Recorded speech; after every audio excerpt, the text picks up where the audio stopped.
Hello, BookTube. Well, it's a Sunday, and on this channel, that usually is preceded by the words bleak and barren.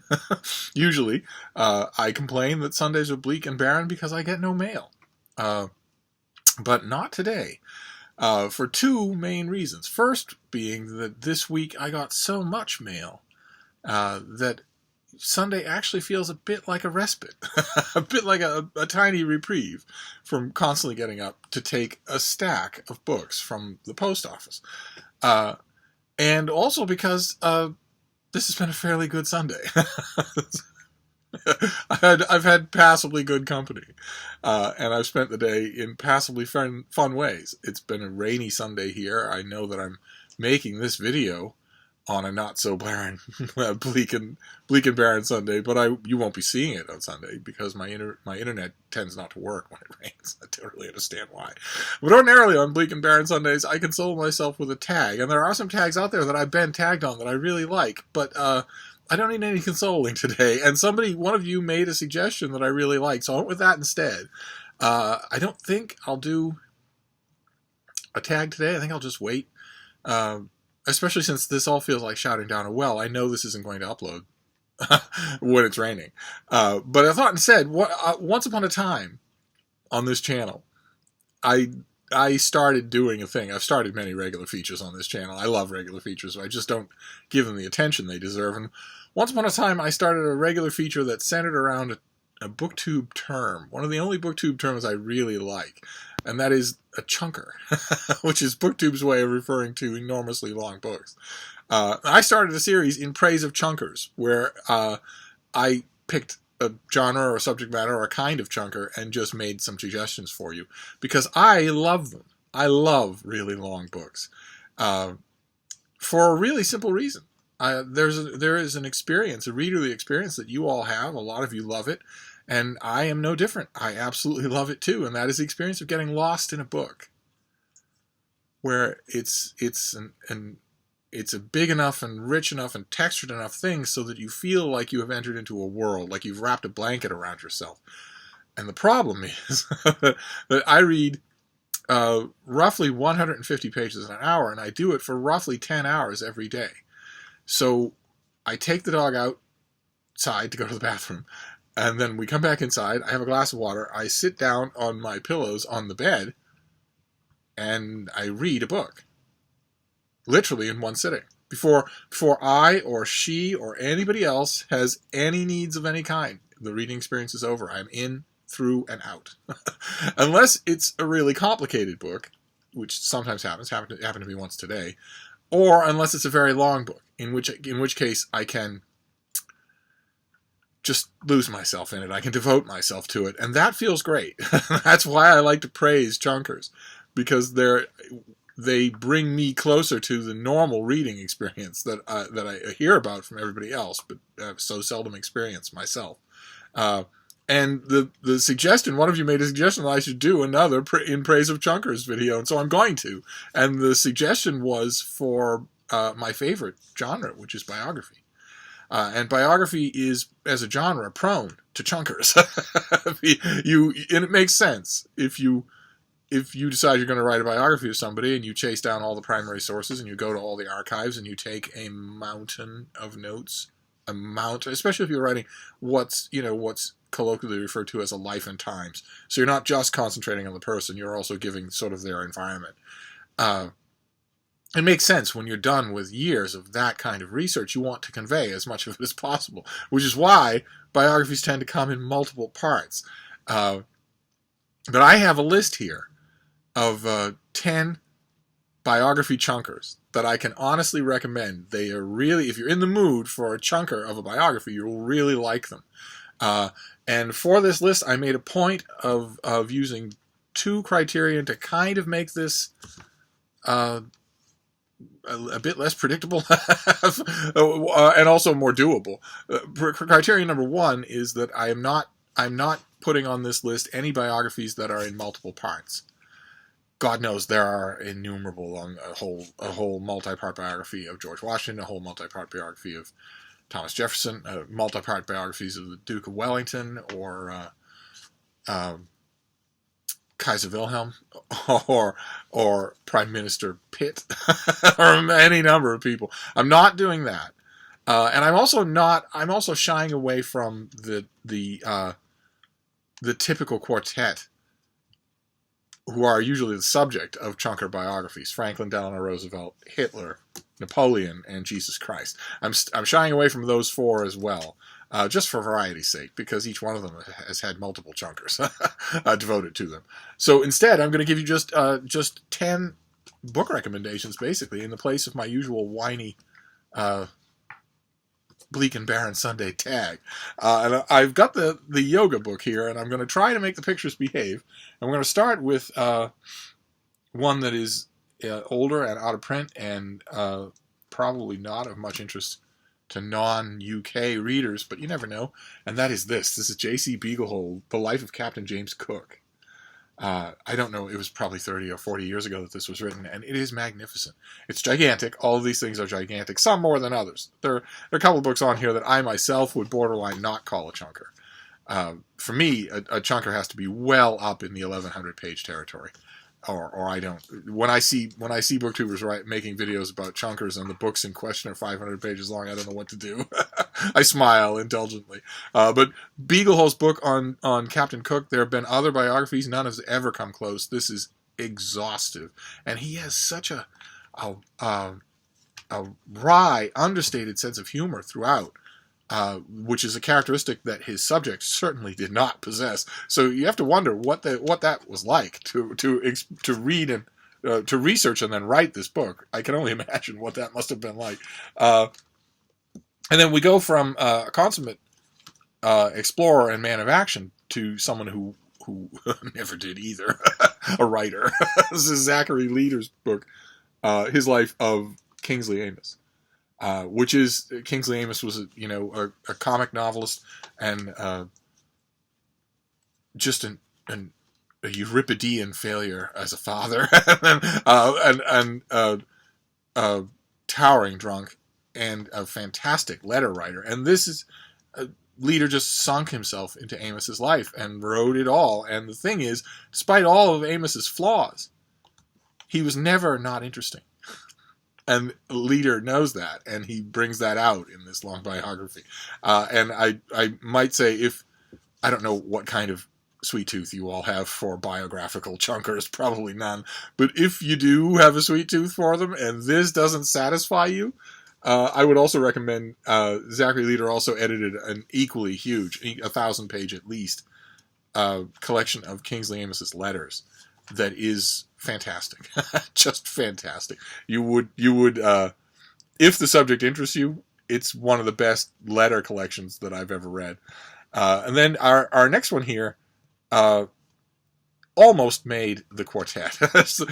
She has been the subject of I don't know how many biographies. I'm sure that no one has counted, and a lot of them have been very long. This one is, I think, the longest. And in my opinion, the best. I've read them all. I've read some modern ones that were really, really good, but not as good. This is Lady Elizabeth Longford's biography of Queen Victoria, Victoria R.I. From speaking, aiming straight at the height of Victoria's power when she was not only queen but empress. And Longford knows her way around the court, to put it mildly, and writes her book with a perfect combination of insider dish and deference. And it works really well. The combination works really well. It serves to bring Victoria and also Albert, her husband, wonderfully to life. So although there are many, many, many Queen Victoria biographies that are asking for your money, including some really good ones, some really good modern ones, that's the one I would recommend. Find a big, fat hardcover of it and just devote yourself. And then the next one comes up whenever chunker biographies are mentioned.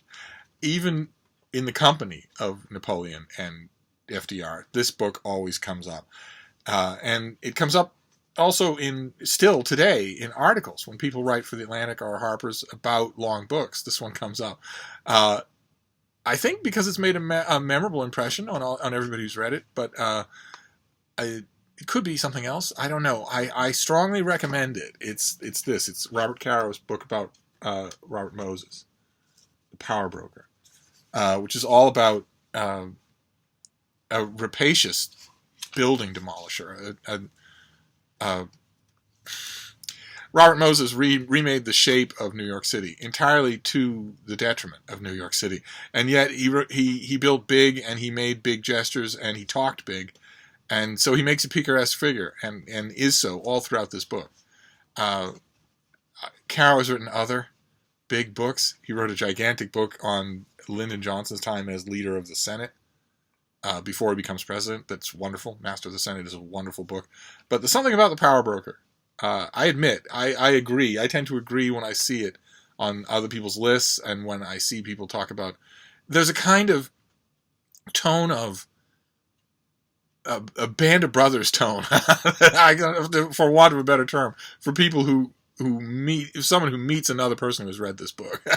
I don't know what it is. It's not. I'm making it sound unbearable, and it's not. Caro is a really good writer, but Moses is not a natural subject for an 1,100-page biography, to put it mildly. And so there's a kind of a bizarre wonder in watching Caro keep it up the whole time. It's amazingly entertaining. So if it's on your shelf and you've been meaning to get to it, or if you've heard about it a lot and are meaning to get to it, it's on this list for a reason. And then the next book, unlike Robert Moses, our next book is about a larger-than-life figure who does deserve an 1,100-page biography. And that's Jeremy Wilson's book, Lawrence of Arabia, which I'm pretty sure we've seen on this channel before. It is a huge book. And it's the official life of Lawrence of Arabia. And I've mentioned on this channel before that I have a little bit of a sweet tooth, my oddest sweet tooth, for official lives. That's lives that are sanctioned by the family, sanctioned by the estate, sanctioned by the government in cases where that's involved, and that are often excoriated by readers of biography and by critics under the just blanket assumption that if it's an official, authorized biography, all the dirt will be swept under the counter, and you won't see it in this biography. There would only be an unauthorized biography that would be true of. It's been my experience in reading authorized biographies, official lives, that is almost never the case. It's almost never the case that if you go to the Earl of Newcastle or the Darwin family or whatever, and you show them your intellectual bona fides and you lay out for them in a meeting or two your plan for what you want to do, it's almost never the case, in my experience, that the trustees of that person, the holder of whatever private documents you might need to make your book stand out, the holders of whatever approval constitutes an official life, it's been my experience that they almost never lay down conditions. Sometimes they do, and it's painfully obvious right from the start. But usually when the biographer, in their introduction to their own work, says, I laid out to the family that I wanted to do a definitive life of their, grandfather, great-grandfather, whatever. And once they approved of me, they said, we don't have any conditions. Let the truth fall where it may. You can write about, our beloved whatever, and find whatever you like. Usually, it's been my experience that when an author writes that, they're telling the truth. And I say that because I am in a position in a lot of official lives that I read to be able to check their veracity. And I almost never find a problem. So even though this is the authorized life of T.E. Lawrence, and even though there is a terrific unauthorized life, a vicious hatchet job that is luminously good reading, even though those things are true, I recommend this one, especially since it's a chunker. And then our next one, he's likewise fascinating for every minute that he was alive, and likewise often makes these kinds of lists. It's a terrific book, though. I couldn't not do it. This is Robert Massey's gigantic life of Peter the Great, which is, in the American version anyway, with the dust jacket. It's a big, fat, red dust-jacketed thing that I just love. I think I've read it 3 or 4 times, and Massey's a fantastic storyteller anyway. He's got an incredible ear for anecdote, and when he decides to shift into sweeping epic voice, like for instance 4 Great Battles, which you get in this book, he's surprisingly effective. It's just a terrific life. He's gone on. He's done lots of other great lives, big books. But his Peter the Great book will always have a special place in my heart. I think it's the best thing that he did, that he's done so far. I'm assuming he's not going to write any more books.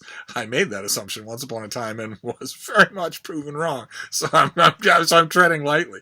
And then our next book, also a chunker. It's a great big brick of a thing, and it was recently reprinted. You can find it everywhere. It had a healthy hardcover run, a healthy print run in 2 different countries. And it's a multi-person biography, which is maybe kind of cheating, but in this case, I don't think so. It's Juliet Barker's great book on the Brontes. That is so much more satisfying than a book on any individual Brontë, because of the way she writes it. It's written with just such a tremendous grasp of atmospherics.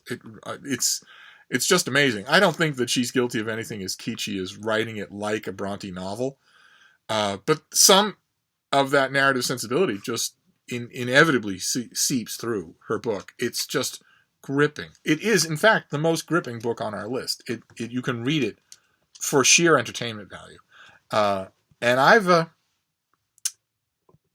read all the other Brontë books. I've read all the individual books. I've read all the famous ones and all the minor studies, literary studies. And I love this one most of all. So I highly recommend it, even though it's gigantic. And then our next one is also gigantic. It's by an author that I've mentioned before on this channel. You can't go wrong with him. He is an old-style, totally reliable hack who takes a brief, studies it completely, chases it so that his biographies, even though he might not have had it in mind to write the person's biography even 4 years ago, when he's done with his job, you may very well have groundbreaking revelations in his book. He may very well have found documents, or he may very well have great new insights. And the latter is definitely true in this book. This is Frank McGlynn, who I've mentioned on this channel before, and this is his huge biography of Marcus Aurelius. See what we can do for the lighting there. We've had it worse. It's a gigantic, all-inclusive life of the great nincompoop Stoic emperor of Rome, and I thought it was terrific. I have very little patience for Marcus Aurelius and very little patience for people who worship him, but McGlynn doesn't. This book has lots of sharp elbows to it and is terrific. Maybe the best long biography of a Roman emperor that I've ever read, leaving aside always Julius Caesar. If we start with Augustus Caesar, it may very well be. I'm racking my brains trying to come up with one that's better, and nothing's coming to mind. But our next one, we'll do a radical shift here in subject and in tone and in treatment and in its significance, the whole 9 yards. This is a brand new book. These others, it'll be hit or miss. The Beaglehole book on James Cook will not be in your library. But for instance, the Frank McGlynn probably would be.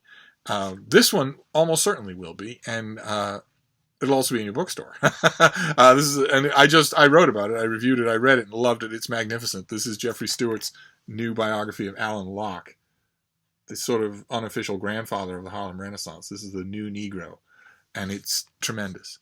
He does all of the legwork that you want in a big, fat biography, finds all the people who are still able to talk on the record, but it's not just that. I mean, that would be impressive enough as it is, but in a book like this about a literary figure, you always hope that the biographer will have a literary sensibility, and he does. So not only does he find every single grandson and nephew and great-nephew and old landlord and old friend and old literary executor, not only does he get them on the record, indispensable groundwork, that, just the biography that Alain Locke has always needed, and getting it in under the wire before these people start to disappear. Not only does he do that, but his reading of Alain Locke, of all the various stuff that he wrote in his life, which is very varied, is uniformly excellent. So it becomes the kind of chunker biography that really is a whole world on its own. So that you can go into it knowing nothing about Alain Locke or the Harlem Renaissance, and come out knowing everything about it. It's the whole world from all different angles with tons and tons of different voices being heard. Not every chunker biography is like that. A lot of them assume you know everything or assume you know a lot. And, and that brings us to our last book, the last book on our list, which it is not a whole world. And it is a whole world in itself, but it does nothing whatsoever to acclimate you. And yet it's been called the greatest biography ever written, and I kind of sort of agree with that. I actually don't think there's any tenable case for an argument. But you're dropped into the middle of a heaving, seething ocean. If you didn't have a great critical apparatus, you'd be lost. And that's why the edition matters. I have mentioned this book before on this channel. I have recommended it many times before. I'm talking, of course, about the unabridged Boswell's Life of Johnson.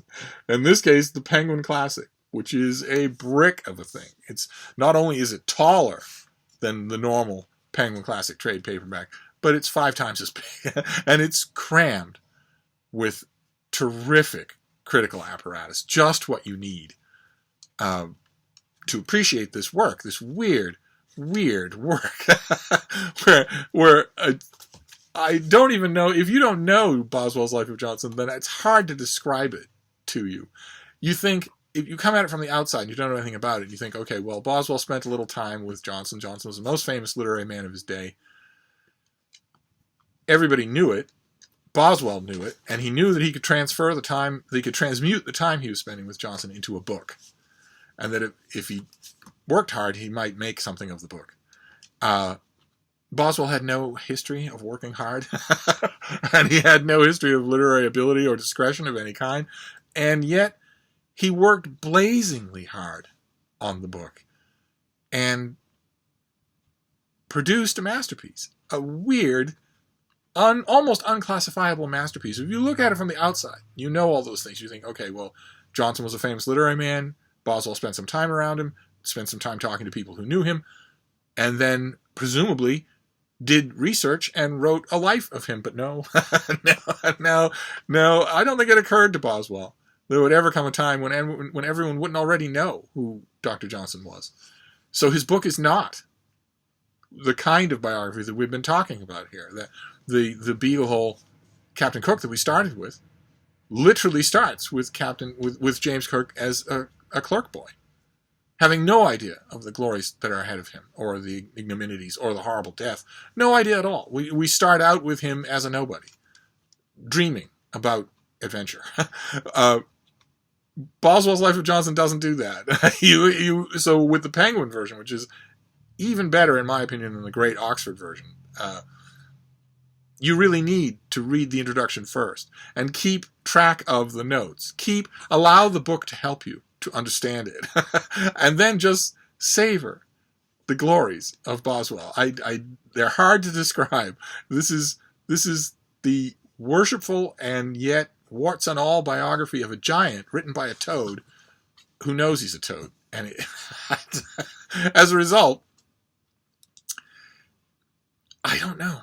I don't know. The one word that always comes to mind when I think about Boswell's Life of Johnson, it's hard to recommend it to people, even though I can't imagine life without it. The one word that always comes to mind is honest. It's a freakishly honest book. It's honest even in the ways that most writers aren't. It's honest in the way that Samuel Pepys is in his diaries. Even though, like Pepys, Boswell had to know that lots of people were going to read what he was writing. One way or another, of course, the unedited, unabridged, complete Boswell's Life of Johnson had to be on this list, and that wraps up the list. That is my Sunday entertainment for today. That is in praise of chunkers about biographies, my very own favorite of genre.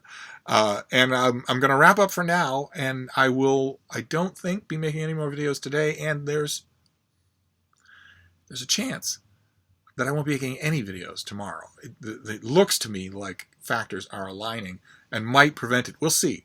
If I do, it will probably be very late. But this one's not going to go up today, I doubt. I'll try to upload it, but I doubt very much that the rain will let me. So anyway, I will stop for now, and then we've got some starter kits to do. So no more In Praise of Chunkers for a bit, because they're a bit taxing for you all. But I'll see you soon, and we'll get right to work on all of that stuff. Thank you, BookTube.